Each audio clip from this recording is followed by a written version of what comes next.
పిత పుత్ర పవిత్రాత్మ నామమున ఆమెన్. ఈనాటి వాక్య పరిచర్యకి మిమ్మల్ని అందరినీ కూడా ప్రేమతో ఆహ్వానిస్తూ ఉన్నాను. లూకా శుభవార్త 1వ అధ్యాయము 32వ వచనము. ఆయన మహనీయుడై మహోన్నతుని కుమారుడని పిలువబడును. ప్రభువగు దేవుడు తండ్రి అయిన దావీదు సింహాసనమును ఆయనకు ఇచ్చును. క్రీస్తునాథుని యందు ప్రియ సహోదరి సహోదరులారా, దేవుని బిడ్డలారా, ఆగస్టు నెల 22వ తేదీ యావత్ శ్రీ సభ మరియ తల్లి పరలోక రాజ్ఞిగా స్థాపింపబడేటువంటి పండుగను కొనియాడుతూ ఉన్నది. ఆగస్టు 15వ తేదీన మనందరము కూడా మరియ తల్లి ఆత్మ శరీరములతో పరలోకమునకు కొనిపోబడింది అన్నటువంటి పండుగను ఘనంగా కొనియాడి ఉన్నాం. మరి ఈరోజు ఆగస్టు 22వ తేదీన మరియ తల్లిని దేవాతి దేవుడు పరలోక రాజ్ఞిగా స్థాపించడం గురించి ధ్యానం చేసుకోబోతూ ఉన్నాం ప్రియ దేవుని బిడ్డలారా. మరి మనం గమనించినట్లయితే 1955వ సంవత్సరం నుంచి ఈ పండుగను బహిరంగంగా ఆనాటి పాపగారు ప్రకటించి ఉన్నారు. యావత్ శ్రీ సభ ఈ పండుగను కొనియాడాలి అని ఒక ప్రత్యేకమైనటువంటి రోజును ఏర్పాటు చేసి ఉంది. స్వయంగా దేవాతి దేవుడు మరియ తల్లిని పరలోక రాజ్ఞిగా స్థాపించారు అన్నటువంటి సత్యాన్ని ఈ లోకానికి ఎరుకపరిచింది ప్రియ దేవుని బిడ్డలారా. మరి మనందరము కూడా ఎలాగా మరియ తల్లి పరలోక రాజ్ఞిగా దేవుడు స్థాపించాడు అన్నటువంటి సత్యము మనం ఎలాగా పరిశుద్ధ గ్రంథం నుంచి తెలుసుకోగలము, ఇది ఎంతవరకు నిజము అన్నటువంటి ప్రశ్న అనేక మందిలో ఉంటూ ఉన్నది. మరి ముఖ్యంగా ఎవరెవరైతే మరియ తల్లిని తృణీకరిస్తూ ఉన్నారో, మరియ తల్లికి కథోలికులమైనటువంటి మనందరం కూడా ఎక్కువ గౌరవాన్ని ఇస్తూ ఉంటాం. కానీ ఈ విషయము చాలామందికి నచ్చదు. ఎందుకు మరియ తల్లిని ఇంతగా గౌరవిస్తూ ఉన్నారు, ఇంతగా కొనియాడుతూ ఉన్నారు అన్నటువంటి వారు ఈ రకమైనటువంటి ప్రశ్నలు కలిగి ఉంటారు. మరియ తల్లిని పరలోకానికి కొనిపోయాడా అన్నటువంటిది కూడా వారికి చాలామందికి ప్రశ్నగానే ఉన్నది. కానీ ఈరోజు మనందరం కూడా మరియ తల్లిని దేవాదేవుడు పరలోక రాజ్ఞిగా స్థాపించారు అన్నటువంటి సత్యము ప్రకటిస్తూ ఉన్నాం. మరి ఈనాడు చదివినటువంటి ఒక వాక్యపట్టణం ద్వారా మనకు అర్థమవుతున్నటువంటి విషయము, క్రీస్తు ప్రభు ఈ లోకానికి రాజు అనేది మాత్రము ఎవరము కూడా తృణీకరించలేనటువంటి సత్యం. కానీ ఎప్పుడైతే క్రీస్తు ప్రభు ఈ లోకానికి రాజు అవుతూ ఉన్నాడు, పరలోక భూలోక ముల్లోకాలకి ఆయన రాజుగా ఏ విధంగా అయితే ఉంటూ ఉన్నాడో, తన తల్లి అయినటువంటి మరియ తల్లిని కూడా రాణిగా ఆయన ప్రకటిస్తూ ఉన్నాడు. తానే స్వయంగా తనను రాణిగా చేస్తూ ఉన్నాడు ప్రియ దేవుని బిడ్డలారా. ఆ గ్రామంలో చిన్న పిల్లవాడు ఉన్నాడు. మంచి జ్ఞానములోను, ప్రాయంలోను, బుద్ధిలోను ప్రజల ఆదరాభిమానాలు పొందుతూ ఆ పిల్లవాడు ఎదిగాడు. తల్లి ఎంతో క్రమశిక్షణలో ఆ పిల్లవాడిని పెంచింది. ఈ రీతిగా ఆ పిల్లవాడు ప్రజల యొక్క మన్నన పొంది ఆ ఊరిలో ఎదగటం వలన ప్రజలు ఎంతో గొప్పగా తనను గౌరవించారు. ఎంత గొప్పగా తనను గౌరవించారంటే ఆ ఊరి వారందరూ కూడా కలిసి ఆ పిల్లవాడిని తమ రాజుగా ఎన్నుకున్నారు. అందరూ కూడా హర్షధ్వానాలతోటి జయ జయ ధ్వానాలు పలుకుతూ ఆ పిల్లవాడిని లేదా ఆ వ్యక్తిని తమ యొక్క రాజుగా వాళ్ళందరూ కూడా ప్రకటించుకున్నారు, తమ యొక్క రాజుగా ఎన్నుకొని ఉన్నారు. ఎప్పుడైతే తాను రాజుగా ప్రజల నుంచి ఈ యొక్క హర్షధ్వానాలు పొందుతూ ఉన్నాడో, ఆ సమయంలో ప్రజలందరికీ కూడా చెప్తూ ఉన్నాడు, ఇదిగో ఈరోజు నేను ఈ స్థితిలో ఉన్నానంటే దానికి కారణము నా తల్లి. నన్ను ప్రతినిత్యం కూడా బహు శ్రద్ధాభక్తులతోటి పెంచింది నా తల్లి. నిత్యము కూడా దేవుని యొక్క శిక్షణలో పెంచింది నా తల్లి. నీ యొక్క ఆదరాభిమానాలు పొందడానికి ప్రధానమైనటువంటి కారణము నా తల్లి. ఇంత గొప్ప శిక్షణలో నన్ను పెంచింది కాబట్టి మీరందరూ నన్నే కాదు, ఈ రీతిగా నేను ఈ స్థాయిలో ఉండడానికి కారణమైనటువంటి నా తల్లిని కూడా మీరు గౌరవించండి అని ఆ వ్యక్తి చెప్పినప్పుడు అక్కడ ఉన్నటువంటి వాళ్ళందరూ కూడా ఇంకా సంతోషంగా ఆ తల్లిని రాణిగా గౌరవించారు. తనతో పాటు సింహాసనము ఏర్పాటు చేసి తనను వారందరికీ కూడా రాణిగా వారందరూ కూడా జేజేలు కొట్టడం ప్రారంభించారు. అవును ప్రియ దేవుని బిడ్డలారా, క్రీస్తు ప్రభు తన తల్లిని తృణీకరించాడు. స్వయంగా తానే తనని పరలోక రాజ్యానికి తీసుకొని వెళ్ళాడు. స్వయంగా తానే ఆ తల్లికి పరలోక రాణి బహుమానాన్ని అందిస్తూ ఉన్నాడు. మనందరం కూడా దేవుని పుత్రులము. ఈ యొక్క వారసత్వాన్ని క్రీస్తు ప్రభు తన యొక్క రక్తాన్ని చిందించడం ద్వారా మనలందరినీ కూడా వెలగాకొని మనలందరినీ కూడా దేవునికి పుత్రులుగా చేశాడు. కానీ మరియ తల్లిని ఇంకెంత గొప్పగా ఆయన ఆదరిస్తాడు, ఇంకెంత గొప్పగా గౌరవిస్తాడు అన్న సత్యాన్ని మనం గ్రహించాలి ప్రియ దేవుని బిడ్డలారా. మరి మనం చూసినట్లయితే కీర్తనకారుడు కూడా మనకు తెలియచేస్తూ ఉన్నాడు. కీర్తనలు 45, 9, 13 వచనాలు మనం చూసినట్లయితే అక్కడ చాలా క్లియర్గా మరియ తల్లి ఆయన కుడి పార్శ్వమున కూర్చొని ఉన్నది అన్నటువంటి సత్యము కీర్తనకారుడు మనకి పాత నిబంధనలో తెలియజేస్తుంది. 9వ వచనం, రాజపుత్రికలు నీకు కొలువు చేయుదురు, రాణి ఒఫీరు దేశం మేలిమి బంగారు నగలతో కైసేసుకొని నీ కుడి పార్శ్వమున నిలుచుండును. ఎవరు ఈ రాణి? దేవుని యొక్క కుడి పార్శ్వమున కూర్చొని ఉండేటువంటి రాణి ఎవరు అని చెప్పేసి మనము ఆలోచన చేసినట్లయితే ఆ రాణి ఎవరో కాదు, పరిశుద్ధ మరియ తల్లి. క్రీస్తు ప్రభుని యొక్క కుడి పార్శ్వమున కూర్చొనేటువంటి గొప్ప భాగ్యాన్ని ఆ ప్రభు ఆ తల్లికి ప్రసాదించాడు.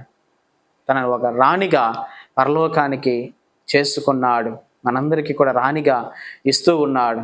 మరి ఈ 13వ వచనంలో కూడా మనం చూస్తున్నాం, రాజకుమారి ప్రసాదమున ఉన్నది, ఆమె పూర్ణ సౌందర్యవతి, ఆమె ఉడుపులను పసిడి పొగులతో నేసిరి. ఈ సత్యము మనకి దర్శన గ్రంథంలో కూడా కనపడుతుంది. ఆమె పూర్ణ సౌందర్యవతి, అంత సౌందర్యవంతము ఇంకెక్కడ కూడా మనకి కనిపించదు అన్నటువంటి రీతిగా కొంతమంది వ్యక్తులు దర్శనాల ద్వారా కూడా మనం వింటూ ఉన్నాం. మేబీ కొంతమందికి తెలిసి ఉంటుంది, దినకర్ అనేటువంటి ఒక వ్యక్తి తన యొక్క దర్శనాలలో మరీ తల్లిని ఆయన దర్శించినట్లుగా పలుకుతూ ఉంటాడు. ఎంతో సౌందర్యమైనటువంటి ముఖము కలిగినటువంటి స్త్రీని నేను ఆ పరలోకంలో నేను దర్శించాను. దినకర్ అనేటువంటి ఒక వ్యక్తి ఒక ప్రొటెస్టెంట్ పాస్టరే. ఆయనకి అనేకమైనటువంటి దర్శనాలు వచ్చాయి. ఇంటర్వ్యూలో ఆయన మాట్లాడుతూ ఉన్నప్పుడు ఈ దర్శనాల గురించి ఆయన మాట్లాడాడు. అదే రీతిగా మరియ తల్లిని ఒక స్త్రీని కూడా ఆయన దర్శించినట్లుగా తన ఇంటర్వ్యూలో పలికాడు. ఆమె యొక్క సౌందర్యము గురించి, ఆమె యొక్క అందము గురించి, ఆమె ముఖంలో ఉన్నటువంటి ఆనందము గురించి, ఆమె నవ్వుతూ ఉంటే ఎంతో ఆహ్లాదకరంగా ఆమె ముఖాన్ని నేను దర్శించాను, ఎంత సౌందర్యమైనటువంటి ఆ స్త్రీ ముఖము ప్రకాశిస్తూ ఉన్నది అన్నటువంటి ఆ దర్శనాల్ని కూడా ఆ వ్యక్తి తన ఇంటర్వ్యూలో తెలియచడం మనం చూస్తాం. మీ అందరూ కూడా యూట్యూబ్లో చూడవచ్చు ఈ యొక్క విషయాల్ని, ఆ సత్యాన్ని ఏ రీతిగా ఆయన మనకి వర్ణించాడు. మరి ఈ విషయాలు పరిశుద్ధ గ్రంథం ద్వారా కూడా మనము అనేకమైనటువంటి సత్యాల్ని గ్రహిస్తూ ఉన్నాం. ఆ తల్లి ఏ రీతిగా ఒక రాణిగా పరలోక రాజ్యంలో స్థాపించబడిందో ముందుగానే పరిశుద్ధ గ్రంథం ద్వారా మనకి ఇవ్వబడుతూ ఉన్నది ప్రియ దేవుని బిడ్డలారా. మరి దర్శన గ్రంథము 12వ అధ్యాయము 1వ వచనంలో కూడా చాలా క్లియర్గా ఇవ్వబడుతున్నటువంటి సత్యం ఏమిటంటే, అంతటా దివ్యందు ఒక గొప్ప సంకేతము గోచరించెను, ఒక స్త్రీ దర్శనము ఇచ్చెను, సూర్యుడే ఆమె వస్త్రములు, చంద్రుడు ఆమె పాదముల క్రింద ఉండెను, ఆమె శిరముపై 12 నక్షత్రములు గల కిరీటము ఉండెను. ఇక్కడ కూడా చాలా క్లియర్గా ఇవ్వబడుతుంది. ఒక స్త్రీ పరలోకమందు దర్శనం ఇచ్చింది. సువార్థికుడైనటువంటి యోహాను గారి యొక్క దర్శనంలో కలిగినటువంటి భాగ్యము ఆయన రచించినటువంటి ఈ దర్శన గ్రంథం ద్వారా మనకు తెలియచేస్తూ ఉన్నాడు. అనేకమైనటువంటి దర్శనాలని ఆయన పొందుకున్నాడు. ఆ దర్శనాల్లో ఒక దర్శనము ఆయన మరియ తల్లిని ఆ పరలోకమందు చూస్తూ ఉన్నాడు. సూర్యుడు ఆమె వస్త్రములై ఉన్నాడు, చంద్రుడు ఆమె పాదపీఠములుగా ఉన్నాడు, ఆమె యొక్క శిరము చుట్టూ 12 నక్షత్రములు ఉన్నవి. ఈ రీతిగా మరియ తల్లి యొక్క రాణిత్వాన్ని మన పరిశుద్ధ గ్రంథంలో చూస్తూ ఉన్నాం. నిజమే ప్రియ దేవుని బిడ్డలారా, స్వయంగా దేవాతి దేవుడే ఇంత గొప్ప ఆశీర్వాదాన్ని, ఇంత గొప్ప భాగ్యాన్ని మరియ తల్లికి ప్రసాదించాడు. దానికి ప్రధానమైనటువంటి కారణము మరియ తల్లి సంపూర్ణంగా దేవుని యొక్క వాక్యానికి తన యొక్క శిరమును వంచడమే. ఇది ప్రధానమైనటువంటి కారణం. నీ చెప్పున నాకు జరుగును గాక, నీ చిత్తం ప్రకారము నాకు జరుగును గాక అని ఎప్పుడైతే మరియ తల్లి తనను తాను సంపూర్ణంగా ప్రభుని యొక్క మాటలకు ఒక దాసురాలుగా సమర్పించుకుందో, నాటి నుంచి దేవుడు తనను ఎంతో గొప్పగా ఆశీర్వదించడం ప్రారంభించారు. మనందరం కూడా క్రీస్తు ప్రభువును మన యొక్క హృదయంలో మోస్తూ ఉన్నట్లయితే మరీ తల్లి తన యొక్క గర్భములో భౌతికంగా ఉన్నటువంటి ప్రభువుని 9 నెలలు మోసింది. గర్భంలో 9 నెలలు మోస్తే మరలా 30 సంవత్సరాలు తన ప్రతినిత్యం కూడా తన వెంబడి నడుస్తూ తనను నడిపించింది, తనను పెంచింది 30 సంవత్సరాలు. ఈ రీతిగా మరియ తల్లి ఈ లోకంలో ఆ ప్రభుని నిత్యము కూడా తన యొక్క కనురెప్పల మాటన కాచి కాపాడుతూ వచ్చింది. కాబట్టి ఎంతో శ్రద్ధతోటి ఇవ్వబడినటువంటి బాధ్యతను నెరవేర్చింది. కాబట్టి దేవుడు తన యొక్క మరణం తర్వాత ఈ గొప్ప ఆశీర్వాదాన్ని ఆ తల్లికి ప్రసాదించాడు. ప్రియ దేవుని బిడ్డలారా, కాబట్టి సొంత తల్లిని ప్రభువు ఎన్నటికీ కూడా తృణీకరించాడు. ఏదో గుడ్డు పొక్కుల్లాగా అట్టికాయ తొక్కల్లాగా మరీ తల్లిని కొంతమంది తీసేస్తూ మాట్లాడుతూ ఉంటారు. అన్నీ తప్పుడు ప్రచారాలు, తప్పుడు బోధనలు. ఎవరండి, ఏ బిడ్డండి తన యొక్క తల్లిని ఈ రీతిగా తీసివేసేది? ఆ రీతిగా తీసివేసేటువంటి కుమారుడు అసలు నిజమైనటువంటి కుమారుడేనా? మనం అటువంటి కుమారులుగానే భావించం. వీడు అసలు కుమారుడే కాదని చెప్పేసి మనమే చేదరించుకుంటూ ఉంటాం. మరి క్రీస్తు ప్రభు, దేవాతి దేవుడు, సర్వ మానవాళికి ఆదర్శనీయుడైనటువంటి క్రీస్తు ప్రభు ఏ రకంగా తన తల్లిని తృణీకరిస్తాడంటాడు? ఒక గుడ్డు పోచులాగా లేదా అట్టికాయ తొక్కలాగా తీసివేస్తాడంటారు? నో. తనకివ్వాల్సినటువంటి సకల మర్యాదల్ని, సకల గౌరవాల్ని ఆ దేవుడు తనకి ఇచ్చాడు. తరతరముల వారు తన ధన్యురాలని పిలుస్తారు. కాబట్టి నేటికి ఈ యొక్క స్త్రీని ధన్యురాలుగా మనందరం కూడా కొనియాడుతూ ఉన్నాం, గౌరవిస్తూ ఉన్నాం. అంత గొప్ప ఆశీర్వాదం ఆ దేవాదేవుడు ఆ తల్లికి ప్రసాదించాడు. తన కుడి పార్శ్వమున కూర్చునేటువంటి గొప్ప భాగ్యాన్ని, రాణిగా తనతో పాటు పరిపాలించేటువంటి, ప్రార్థించేటువంటి, మనందరి కోసం కూడా విన్నపము చేసేటువంటి ఆ గొప్ప ఆశీర్వాదాన్ని ప్రభువు ప్రసాదించాడు. ఎవరు తృణీకరించగలరు దాన్ని? నువ్వు అవునన్నా కాదన్నా, నువ్వు ఒప్పుకున్నా ఒప్పుకోకపోయినా ఇది నిజం. ఆ ప్రభువే ఇచ్చినటువంటి ఆశీర్వాదం, ఆ ప్రభువే ఇచ్చినటువంటి ఘనత. ఇంత గొప్ప ఘనతని భూలోకంలో ఉన్నప్పుడే దేవాదేవుడు తనను తన కుమారుడికి తల్లిగా ఎన్నుకోవడమే గొప్ప ఘనత. మరి అటువంటిది ఆ గొప్ప ఘనతను ఆ పరలోక రాజ్యంలో కూడా తన తల్లిగా అలాగనే కూర్చోబెట్టాడు. తన కుడి పార్శ్వమున ఒక రాణిగా పరలోకానికి చేస్తూ ఉన్నాడు. మనందరి కోసం కూడా ప్రార్థించేటువంటి తల్లిగా ప్రభు చేస్తున్నాడు. రాణి ప్రతినిత్యం కూడా తన రాజ్యంలో ఉన్నటువంటి ప్రజల యొక్క బాగోగుల కోసము, ఆ రాజ్యంలో ఉన్నటువంటి ప్రజలందరూ కూడా ఏ అవసరాలు ఉన్నారో గ్రహించి వారి కోసము ప్రార్థన చేసేటువంటి ఒక గొప్ప వ్యక్తిని, ఒక గొప్ప స్త్రీని, తన తల్లిని మనందరికీ కూడా రాణిగా ప్రకటించాడు.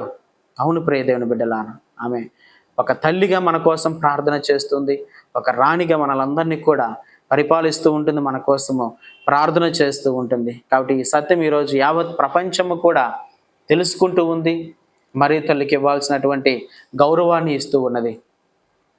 కాబట్టి గమనించండి, ఈ వాక్యాల ద్వారా మనకి ఇవ్వబడుతున్నటువంటి సత్యము. క్రీస్తు ప్రభువుని ఏ రీతిగా అయితే దేవాదేవుడు మహోన్నతుని కుమారుడైన పిలువబడును, దావీదుని సింహాసనము ఆయనకి ఇచ్చును, ఏ రీతిగా అయితే క్రీస్తు ప్రభు ఈ దావీదుని సింహాసనమును అధిరోహించి ఒక రాజుగా ఆయన ఉంటాడో, అదే రీతిగా తన తల్లిని రాణిగా ఆయన ప్రకటింప చేసుకున్నాడు. ఈరోజు మనందరికీ కూడా ప్రసాదించాడు. ఆ సత్యంను మనం ఎరిగి ఉన్నాం.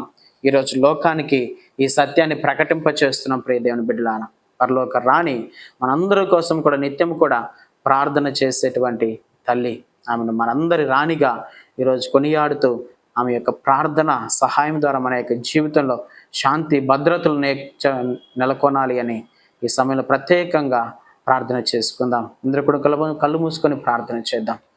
పరిశుద్ధుడవు పరమ పవిత్రమైన దేవ, పరలోక తండ్రి, నీకు వేలాది వందనములు, స్తోత్రములు దేవా.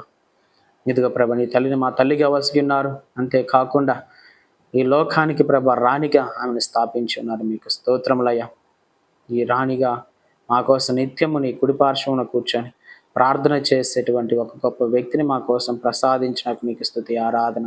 మేమందరం కూడా ప్రభ నీ తల్లిని మా అందరి రాణిగా ప్రభ మేము ఈరోజు కొనియాడుతూ గౌరవిస్తూ ఉండగా ప్రభ, నీ కృపలో నీ దయలో మమ్మల్ని ప్రతినిత్యం కూడా భద్రపరిచి కాచి కాపాడమని అమ్మ పరిశుద్ధ మరియ తల్లి మా కోసం నిత్యం కూడా మీ యొక్క కుమారుని సన్నిధిలో మా కొరకై విన్నవించుకుంటూ ప్రార్థన చేయమని ఈ మనవులను మన ఆదురైన యేసుక్రీస్తుని అతి పరిశుద్ధ నామములో వేడుకొని ప్రార్థన చేస్తూ ఉన్నాము తండ్రి. ఆమేన్.